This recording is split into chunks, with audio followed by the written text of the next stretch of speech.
Gente, então, para sintetizar aí, o outro lado da ex-primeira-dama, que essas licitações eram de material para o staff, tanto da Granja quanto do Palácio da Alvorada, Granja do Torto, que é uma espécie de residência de campo, digamos assim, da presidência da República, que ela e a família usaram os próprios lençóis e ela disse que pode provar.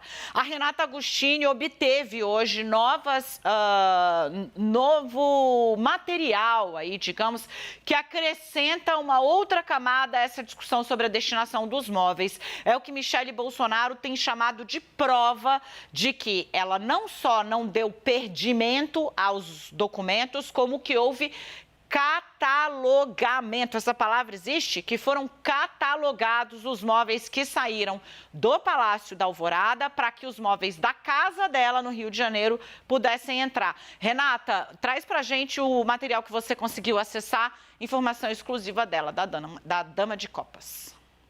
Pois é, gente, a Michele Bolsonaro, então, falou pela primeira vez sobre essa polêmica dos móveis para Daniela Lima, e nessa conversa ela já dizia, né, que não havia sido nada perdido, que a retirada de móveis do Palácio da Alvorada, da residência oficial, havia atendido um pedido, inclusive, da filha dela, de que o ambiente ficasse mais familiar, ou seja, os espaços do Palácio da Alvorada lembrassem a residência dos Bolsonaro lá no Rio. Então, que móveis foram retirados para dar lugar a imóveis pessoais da família Bolsonaro. A primeira-dama falou comigo ainda ontem de noite sobre esse episódio, dizendo que ela estava, inclusive, em contato com o antigo administrador do Alvorada, justamente para ver o que eles possuíam de evidências, provas do relato que ela estava fazendo. E aí ela compartilhou conosco, que a gente vai mostrar essas imagens, mensagens enviadas por ele, segundo Michele Bolsonaro, o antigo administrador do Palácio do Alvorada. Primeiro, ela compartilhou, eu acho que a gente consegue ver, uma foto de como seria o espaço de um escritório da Presidência da República lá no Palácio do Alvorada. Acho que para a gente poder olhar, exato. Aí ela mostra aí a disposição dos móveis, os itens que tinham lá. E aí depois, a primeira-dama, por favor. Deixa eu te interromper para a gente ir explicando direito e pontuando.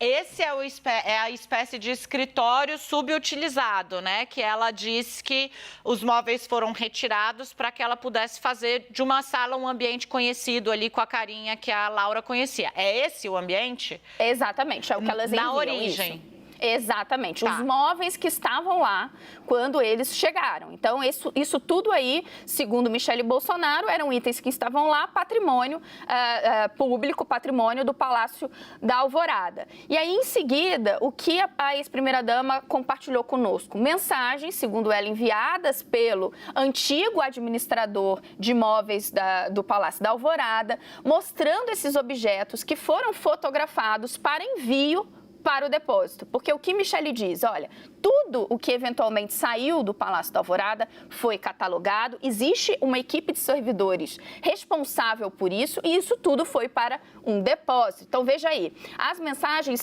que foram divididas conosco, elas são acompanhadas dessa mensagem.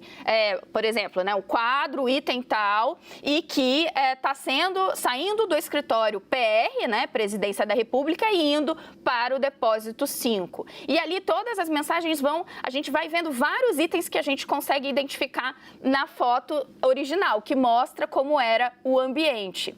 De acordo com Michele, eu achei interessante essa parte, Dani, quando ela me disse, olha, a gente errou, porque a gente deveria ter pedido para que todos esses itens fossem repostos da forma como a gente encontrou.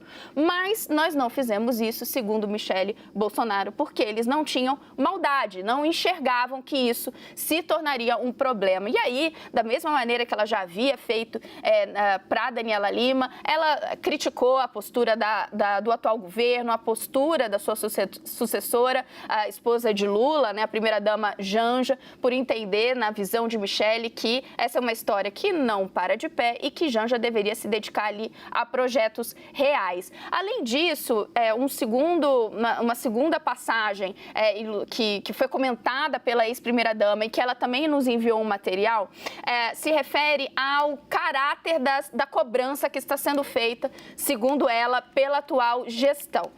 Michele Bolsonaro disse que alguns itens que estão sendo pedidos, eles são até como cobranças absurdas. Deu como exemplo uma correspondência que foi enviada pelo atual gestor ali do Patrimônio da Alvorada, dizendo que de 5 itens que eles davam como extraviados, ou seja, não localizados, perdidos, 4 já haviam sido localizados, mas cobrando o paradeiro de um extintor de incêndio.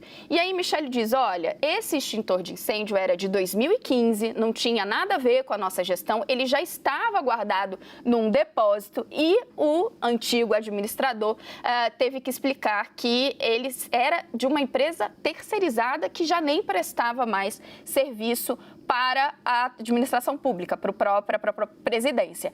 Ela também compartilhou conosco essa troca de mensagens, a gente não vai mostrar aqui tudo, até para preservar os remetentes, os nomes todos, mas não sei se a gente vai passar um trechinho que mostra ali justamente eles cobrando a explicação sobre o paradeiro desse extintor de incêndio. Acho que não tem. Então tá, Dani, é isso aí.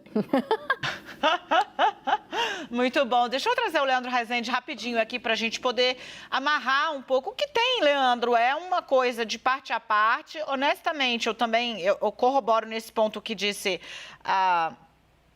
É muita energia, né, gasta num assunto, mas, de novo, né, eu acabo de ver as pessoas... Eu acho que a gente vai bater o tempo inteiro nessa questão, que é a questão do limite, né, da fala, porque ontem o governo disse, né, um aliado do Lula falou, o governo não está acusando ninguém de furto, mas, no fim das contas, é o que está sendo dito na rede social, né, é isso que está chegando, é isso que está pegando, essa é a base da acusação.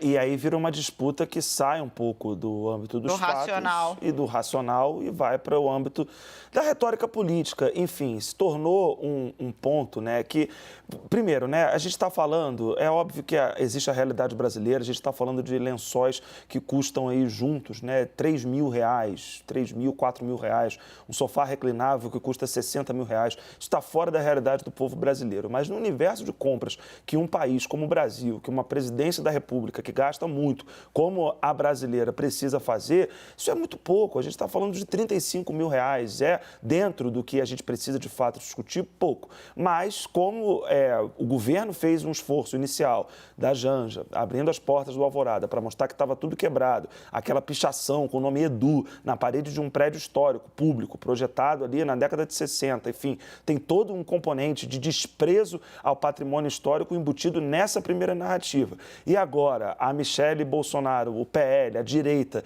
vê o episódio para tentar reposicionar a Michele como uma liderança feminina de direita possível de disputar narrativa, e a gente tem esse cenário. E as pessoas, obviamente, pautadas, né, pelas suas paixões políticas, falando sobre isso. Mas, no fundo, diz muito mais sobre a má gestão que, em geral, o Brasil tem do seu patrimônio público e da falta um pouco de regramento para poder, enfim, vai fazer a transição de um casal presidencial para o outro, né, ou de um presidente para o outro, deixa um inventário, o que tem, o que não tem, o que pode comprar, da onde que vai comprar, enfim, como não tem esse regramento, vira essa confusão toda num problema, né, que, enfim, não vai virar CPI, não vai passar disso, mas que serve para alimentar, sobretudo nas redes sociais, esses lados do debate político, enfim. Ainda é uma causa, né, que tem até um fundamento, é mais tranquila, vamos dizer assim, do que outras que a gente já viu polarizar por aí. Renata, eu queria entender um pouco qual é o tom aí porque tem um empenho muito grande, né, em comprovar, em buscar as fotos, em mostrar os documentos, em mostrar as conversas, né, em mostrar... Parece que o pessoal do Bolsonaro está separando agora as fotos que mostram que os lençóis que estavam sendo usados nas camas não eram os lençóis licitados exatamente. Assim, virou uma coisa meio... comezinha, mas que está tomando uma energia muito grande, exatamente porque é viral, viraliza, né? É o que pega, é o que gruda, né? A ideia que foi exatamente o que ela tentou combater, né? A ideia de que ela tinha saído de Ceilândia para poder viver em lençol de seda em Brasília. Hoje nas redes sociais, depois desse posicionamento que a gente mostrou, Leandro fez referência, inclusive a própria Michele Bolsonaro colocou umas fotos que, segundo ela, mostravam Jair Bolsonaro com lençóis que eram da família, né, e não lençóis que foram comprados. Eles estão fazendo esse registro. Nesse ponto, Dani, eu até comentei algo nessa linha ontem e isso me ficou bastante na cabeça, né? Essa bola quem levantou foi o governo Lula, né? Com aquela exibição feita pela primeira-dama, Janja. Segundo Michele Bolsonaro, agora a gente está vendo, né, o lado dos Bolsonaro sobre isso, né, especificamente da primeira-dama, com algum tardar, né, meses depois, mas agora ela tomou a iniciativa. O lado deles, além de Michele agora estar aí mostrando alguns elementos, né, que dão suporte à versão que ela coloca, a fala dela olha, o que eu enxergo é que eles estão colocando uma versão que atinge a ela e a família dela, abrindo espaço para compras caras para o Palácio da Alvorada. Então, esse discurso político de um lado, Leandro colocava as duas posições, né? Então, o que eu vejo, de um lado, Lula e Janja dizendo não tiveram cuidado com o patrimônio público, olha o estado que eles colocaram. Agora, Michele falando também por Bolsonaro, dizendo não é bem assim tudo que a gente fez, né? Estava catalogado, nós temos como mostrar, e o que eles estão querendo é nos atingir politicamente para ter uma desculpa para gastar dinheiro público. Essas são as versões que se colocam agora. Obrigada, meu bem. Obrigada pelas informações.